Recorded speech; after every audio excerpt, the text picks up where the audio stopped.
Hi guys, it's me, Andrew Markowitz again, and today's video is kind of just a thing that I've come to understand after taking a tour through the ages and having some conversations with people outside of my country who just don't seem to understand, and because they weren't living here in the country, they didn't see all that I saw. And they got a very warped view from their media of what was going on. And what I'm talking about is that the left in this country, genuinely, yes, the left, it doesn't matter anymore. Leftists, as I think the best term for them, is leftists. Um, they have, for, if you know anything about Antonio Gramsci, which I watched like almost James Lindsay's entire series on it, and Nick Friedez, not Fuentes, by the way, Friedez, two very different people. One is a great, awesome old dude. One is a idiot punk. Is the only way I can describe Fuentes. Just being honest. You have to realize this has been a poison that has poisoned the West for 40 years. And you can honestly track through the ages the slow escalation of language, the slow growing change of language of what I can best call pacifism towards one group or another. And dehumanization towards others. Because for some reason, when it comes to these things, their mindset is so enemy focused. They perceive in terms of not friend and disagreement. They perceive only in enemy or ally.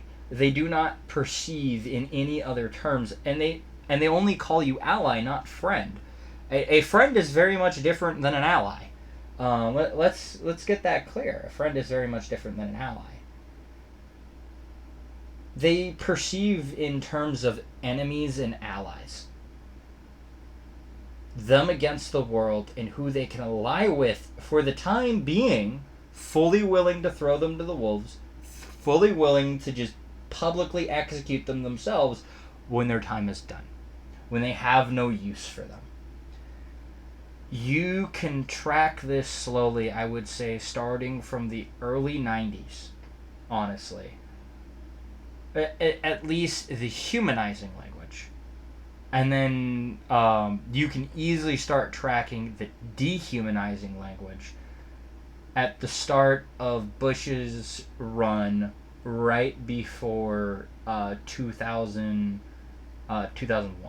If you know, you know what happened in 2001. 9/11 sucked. It changed the world in the worst way forever. And you can track that language slowly escalating and changing throughout the years. I'm sure you can find the old C-SPANs. I'm sure you can find the old campaign ads somewhere on YouTube, somewhere on the internet. That shit never dies. That shit never goes away. You can always find it. Sit down and take yourself a walk through a short bit of 20 years of history. And even if you're outside my country, if you're actually paying attention to those ads and what is said in those ads, you can watch the slow change of literature.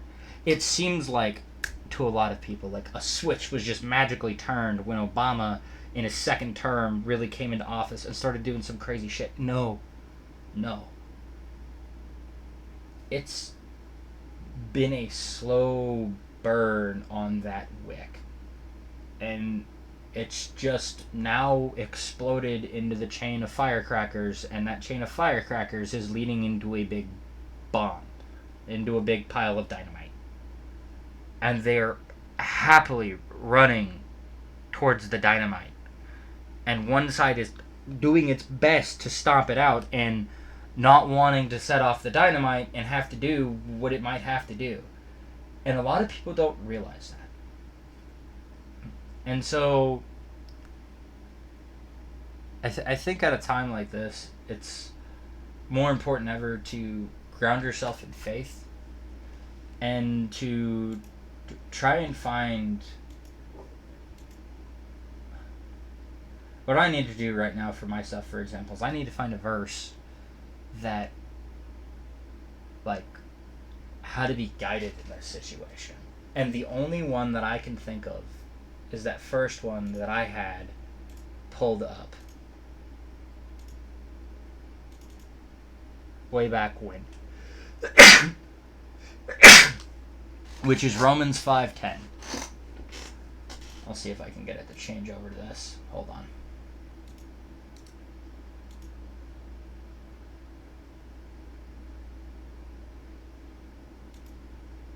Here we are. For if, when we were enemies, we were reconciled to God by the death of his Son, much, much more, being reconciled, we shall be saved by his life. And not only so, but we also enjoying God through our Lord Christ, whom we have now seen the atonement. So, with this in mind, we come to the understanding that even if they perceive us as enemies and they want to have this mindset, to a degree, we have to have it back, but we need to be doing this. We need to reconcile. But reconciliation doesn't mean no judgment. Doesn't mean Jesus forgives sins, but still demands justice, if that makes sense. And right now, the other side is bloodthirsty, is the only way I can describe them. They have gotten a taste of blood, and they want more of it. It is the only feeling that I have gotten and perceived for a hot minute now. And it's terrifying. It really is scary. And while we can love our enemy, loving our enemies doesn't mean laying down our life and being slaughtered. Loving your enemy and loving somebody is sometimes, yes, being fully willing to slap the shit out of them and tell them, you're being a dumbass, fix yourself, trainee. Like, fix yourself. And you have to kind of be willing to slap them out of it. Not because you hate them, not out of hatred, not out of anger, not out of vengeance, not out of anything of that, but of, this seems to be the only thing you will listen to. Right now, we have a great slapping mechanism, and that is arrest them, charge them, make them realize what they are doing is a foul. And we need to do that. And that's the bitter realization I've come to, is that they already played the game of prosecution, and so we have to play the game as well, because if we don't play the game, when they come back to power, they will do it more. They will not stop. They have tasted blood, and they are hungry for it. You must get the bloodthirst out of them. And you can't really do that through any other means. And it sucks. As I've told many people, bloodshed is not good or righteous. And it's never a good option. But when blood is spilt, when the image of God is tarnished, when it is laying dead on the floor by another, and that other seeks to hunt more of the image of God and tarnish more of it in the same way,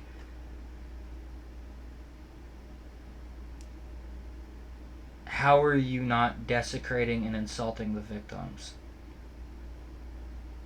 by not bringing it to justice, by not arresting it, charging it, and putting it up for its crimes, and giving it the ultimate judgment, which is you have deemed your life greater than others, and you have desecrated more people in that fact.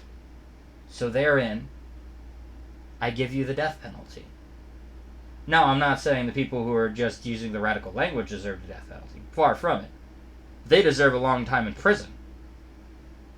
But Tyler Robinson, all of those guys, yeah, I think death penalty is necessary.